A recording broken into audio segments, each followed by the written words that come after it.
Hello, everybody. Very good morning. I hope you can all hear me. Just taking a quick check to see if you can all hear me.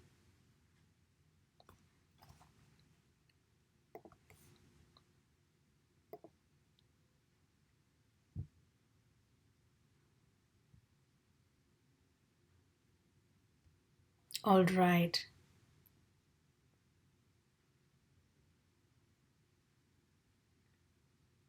All right. All right. Perfect. I can hear all of you. That's great. Okay. Welcome back to this session. My name is Amsa Venktesan, and I'm an IELTS trainer with over 5 plus experience. And I've worked with close to 750 students across the globe, which is 21,000 plus online hours of training. Today, I'm partnering with Unacademy, and I'm going to be talking to all of you about the IELTS general writing section and how you can ace the IELTS letter writing task with these top 10 tips. This is the Let's Crack It series. If you have no clue about who I am, well, I have trained close to 750 students across the globe, and right now I train from the United States. I have been working with students across the globe. So I've worked with students in India, in US, in UK, UAE, and I've also worked with students in Russia and Malaysia. So, one thing that I love is I love the passion that students bring when they come to class, even though it's an online training that I've done for most of these years. I really enjoy the passion that students bring to me when they talk to me and, when they train with me, and they also like the way I keep the classes more interactive rather than just a boring session. So that qualifies me pretty much as an IELTS, PT, GMAT, and GRE trainer. I have trained on all of these, and the best thing is that every time I talk to a student, whether they've done their test earlier already or they're doing it for the very first time, they always come to me with the passion, and that's exactly I'm looking at from you guys as well. So just get the passion here to learn, and I'm always here as a tutor to help you out with any questions that you have with IELTS here on an academy. All right. So, in today's session, quickly, we will be talking about the top 10 tips for you to score higher marks or higher scores and ace the IELTS letter writing, which is task number one in your writing task. All right, so you would have seen this slide over and over again where I tell you that when I talk to my students, there was one session where I was talking to my students, and I did ask my students out of all the tasks that is, out of all the tasks that they would have done in their IELTS and academic general training and academic training tests, I asked them which task was the most difficult for them to ace, and they answered unanimously. There was one particular batch that answered anonymously that it was the writing task for them. I was a little surprised because a lot of students tell me that the reading task will be difficult on priority, but here it was a little interesting to hear that the writing task was a little bit difficult for them. And if you agree to the fact that the writing task is a little difficult for you as well, let me know why you think the writing task is difficult. I have the chat here with me. I'm just taking a look at you know to see what you guys are letting me know. So let me know why you think the writing task is a little difficult. Also, let me know what you think about the reading section as well in the comments below, and I will take a look at it towards the end of the session and revert back to you. So the point here is to quickly ask if the writing task is really a challenge. Do you really think the writing task is a challenge, be it task one or task two? Do you really think that's uh, creating a chaos for you guys? So just let me know in the comments and I will read through your answers. Okay, so the most important metric that I would tell any student who's trying to ace the task is that you will have to know what's called the band descriptors for these writing tasks. Be it writing one, two, be it any module that you're trying to cover, you have to know the band descriptors. And I'm sure that's really going to help you ace the task because you know when you lack something when you're doing the test, it's going to basically help you understand how you can compensate that in order to do it much better. And that's the reason you need band descriptors. And there are four major band descriptors on which the entire IELTS test lays. The first being the task achievement, second being the coherence and cohesion, third being the lexical resource, and fourth being the grammatical range and accuracy. All right. So the first one, which is the task achievement, is where it tells you if you're able to achieve all the requirements and satisfy all the requirements that the task really wants you to do. Are you clearly representing the response? Are you basically creating a fully developed response? Is what this task achievement does. Coherence and cohesion is more where, in simple terms, coherence and cohesion is where IELTS basically checks if you're able to put things together, if you're able to paraphrase it the right way, if you're able to put things together and have a proper introduction, a body, and conclusion, as simple as that in simple terms for you. All right. Lexical resource is the third band descriptor where it just checks if you're able to use a wide range of vocabulary and make it as natural and as sophisticated as possible, reducing the errors, which we call as slips, minor slips. All right. Fourth band descriptor is where you do the grammatical range and accuracy, where, as the heading suggests, it just means that if you're able to use a wide range of grammatical sentence structures. What are sentence structures? You have simple sentence, you have compound sentence, and you have complex sentence. Are you able to use these simple, compound, and complex with the right conjunctions? Are you able to use the right verb for the right noun? Is your adjective in place? And things like that is what is checked in the grammatical range and accuracy. So I will let you know how you can do these much better, with the band descriptors that we talk about. So for us to know all of this, let me know in the comments below now as to what you think about the IELTS writing task 1. What does it describe? Quickly let me know in the comment section. I will give you a minute.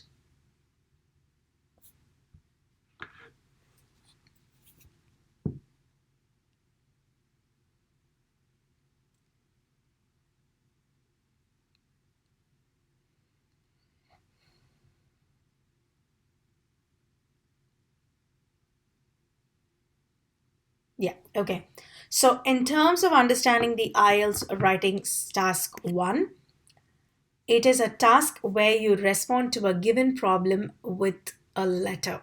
You basically write a letter to respond to a given problem in the writing task 1. This is only for general writing task 1. For academic writing task 1, you describe what's called charts, images, bar charts, pie chart, and table, and so on. But this is only for your general writing task 1, where you will do a letter writing. And in the letter, you basically request some information or you explain a situation to XYZ person. This varies, the duration is for about 20 minutes, and all these 20 minutes, I don't want you to just like that think about the question, see the question, and write the answer. You have to instead do a planning, and I will tell you how you can plan towards the end of the session as we go. You have to write at least 150 words. Remember, if you write less than 150 words, you will be penalized for underword count, which I don't want you to get into. Now, understanding what's assessed. A lot of you think, okay, we write letters, but it's something old school. Why do we even write letters now? So when you ask me that question, there are a few things that this letter writing criteria assesses. First thing is the ability to engage in personal correspondence. How well are you able to relate to the person to whom you're writing a letter? Because you're basically writing a letter to one person directly, and IELTS checks how well you're able to correspond to that person. How nice are you when you're writing? Or if you're rude, or if there's a rude letter that you might have to write about, are you writing it in a professional and a more upfront way, right? So these are a few things that it assesses. How well are you able to provide general facts and general information about facts rather than this being in a descriptive nature? Even though it's a lot descriptive, how are you able to pick the facts that needs to be spoken about? How are you able to express your needs, your wants, your likes and dislikes about something?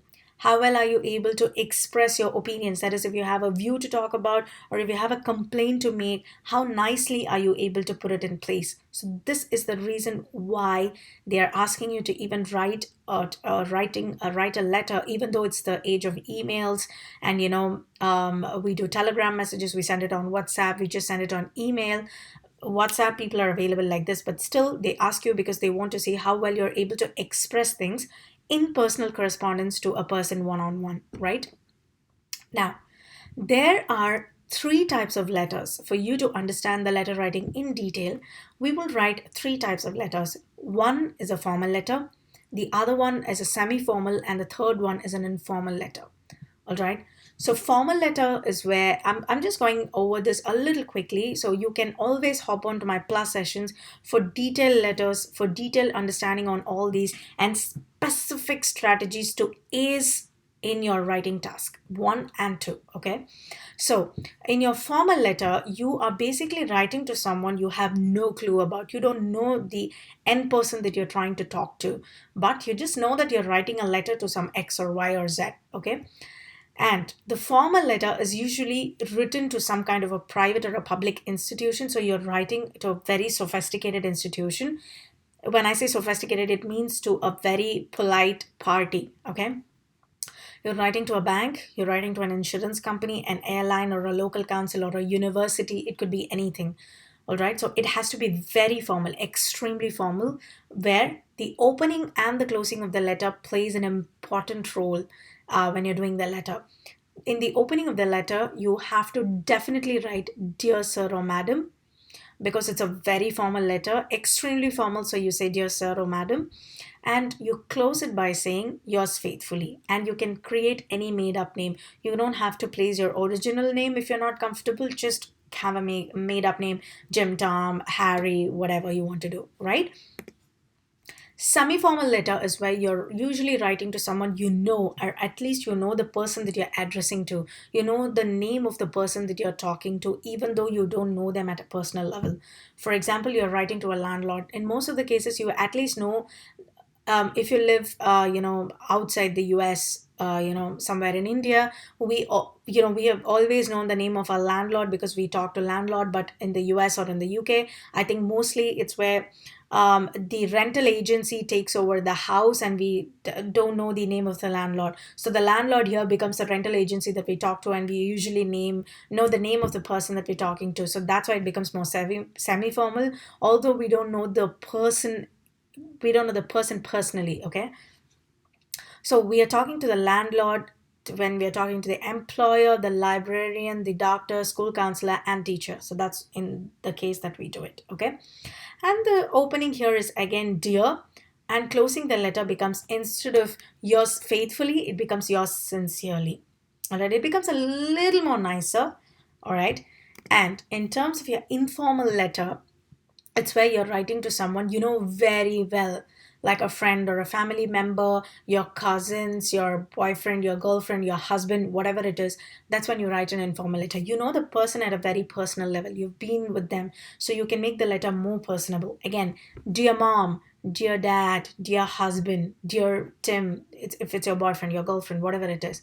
Okay. And you close the letter by saying Best wishes, best regards, all the best, see you around, lots of love, always and forever. So you tell them one of this and you close the letter with your name, or again a made up name, which is totally fine. Even here, the made up name, even the opening of the letter could be a made up name at times. So you just create made up names for your opening and your sign off. Remember, if you ask me why you cannot afford to commit mistakes in the opening and closing, that is one of the criteria for your examiners to evaluate. You should have proper structures, it should be coherent to the kind of letter that you're writing. So you are scored even on that. If you need further information, like I said, hop on to my Unacademy Plus sessions, and you can, and we always do. We have already started doing a lot of letters. We have a session today as well, right after this YouTube session. We will be going to do a letter writing, which is the writing task 1 for general. Okay, now there are 7 common types of letters, and most of the times the letters fall under these 7 common types. You write a letter of request, a letter of you complain to somebody, you apologize to somebody for an event or happening, you write a letter of explanation, an invitation letter, a letter to make some kind of an arrangement, or an application or resignation letter. Most of the times, all the letter that you encounter comes under one of these 7 categories. And so you have to practice a lot of letters under each of these. And again, we do that in our plus sessions, and I definitely recommend you to check that out. Now, this is the most awaited part here. I have top 10 tips for you to score higher in letter writing. Where the first one is, I want you to identify the type of letter that you're writing. Is it a formal? The minute you get a question, is it formal, semi-formal, or informal? How do you know it's a formal, semi-formal, informal? Formal is where you're writing to someone you don't know, like a bank or private institution, academy, whatever, university. Semi-formal is where you at least know the name of the person, and you're usually writing to a landlord or an employee or a librarian. Again, from the list that I gave you, take screenshots of it and have it for reference. And informal is where you're writing to a friend, boyfriend, husband, mom, dad, whoever, cousin, whoever it is, okay? So first, identify the type of letter. Secondly, do not directly start writing. Instead, I want you to spend 3 to 5 minutes to plan, make short notes on the points, put hyphens and write points as to what points you might want to include in the introduction, which is the overview, the body, 2 paragraphs, and conclusion. Also, if possible, decide as soon as you see the type of letter, decide on the vocabulary. You might have practiced vocabulary. If not, we do it in the plus sessions again. So decide on the type of vocabulary that you might want to use for that particular topic. Decide on the idioms that you want to use for that particular topic and include it there. Then, like I said, you have one strong additional point for using the opening and closing of the letters properly. Like I said, for formal, it's dear sir or madam, yours faithfully. For semi-formal, it's dear Mr. whatever and yours sincerely. And informal, it's dear John and say best regards or wishes. Most of it, the opening is the same, the closing changes. So be careful about it. Then, open a formal and semi-formal with a proper opening sentence. All right. So I would say for formal or semi-formal, you start with a formal sentence, which is, dear sir or madam, I'm writing to enquire about, or I'm writing in connection with. And dear Mr. Jones, I'm writing to inform you, or I'm writing in connection with. Use proper opening sentences, because that itself says if you are clearly in alignment, okay, if you're clearly aligned with it. Then open an informal letter with a general or with a friendly way of greeting the person. Okay, so as you know, when you write to your friend, you ask them, hey, how are you doing? How are things? So you say, dear Jim, I hope you and your family are all well. It was such a pleasure to see you again last summer. You can tell them anything of that sort, but generally, this is the tone. So you get one serious point for you to do a proper opening and closing, and one serious point for your starting of the sentence. These are a few things that you can just practice and make them perfect. So try to score as many points as possible with what I'm telling you here, because these are the top 10 tips that works every time, no matter what. And this is what most of the examiners look for. So utilize these, take screenshots and utilize these. All right. Then identify the purpose of the letter. Initially, I told you to identify the type of letter, but now I want you to identify the purpose of letter. If you identify the purpose of the letter, for you to for you to create your points in the 3 to 5 minutes, the planning, the vocabulary, and the idioms becomes a lot easier. You can probably put this point 6 as point number 2. Like right after you find the type of letter, you can identify the purpose of the letter. You can actually add it as point 2. I think that makes more sense to you guys. Once you identify the purpose of the letter, you can then stress on whatever is the purpose, whatever is the goal, and write accordingly. Okay. If you write something that deviates from the purpose, you will not be able to even understand why you're writing the letter, and you will just keep fumbling, and there'll be points which doesn't relate to what you should be talking about. So identify the purpose. Why is this letter being asked? Why am I writing this letter? Figure that out. As usual, make sure to write at least 150 words. Most importantly, learn the spellings correctly of the most commonly used words. I've seen students who are just lethargic, who just write spellings as they like. If you don't know the spelling, pronounce it and try to break it down by 2 letters, 3 letters, and all that. But be very careful about spelling because you'll be scored for it.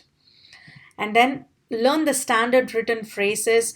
There will be common phrases for you to start, for the beginning of the body passages, for concluding passages. At least learn them if you have not learned entirely and if you have still not practiced with the tutor like I am. Okay? Stay on topic. Again, only when you know the main purpose of the letter, when you know the type of letter, it's okay. Even if you don't know the type of letter, at least if you know the main purpose of the letter, that's when you can stay on topic. So these are a few ideas that I have for you for the top 10 tips. I would highly recommend you to check out my Unacademy Plus session.